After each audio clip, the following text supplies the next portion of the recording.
een gat in de lucht. Het duurde even voordat ik weer terug was op aarde. Maar ja, een zucht van verlichting en eindelijk kroon op hard werken de afgelopen weken. Wat is nou het belangrijkste in deze uitspraak voor jou? Nou, dat we in ieder geval door mogen varen, hè, want er lag natuurlijk een verbod op het gebruik van de aanleginrichtingen. En als je de inhoud van het vonnis leest, dan is dat nogal veelzeggend. En ja, dat is enorm stevig en dat geeft ons eigenlijk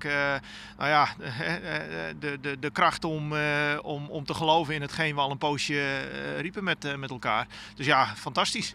Ja, teleurgesteld en verrast. Het is natuurlijk een vonnis wat 180 graden anders is dan het vonnis van de voorzieningenrechter. Maar goed, dat weet je. Ik heb vanochtend ook gezegd 50-50 kans. Ja, helaas is de uitspraak nu in het nadeel van ons. En je hier rekening mee houden? Ja, daar moet je altijd rekening mee houden. Ja. En ja, goed.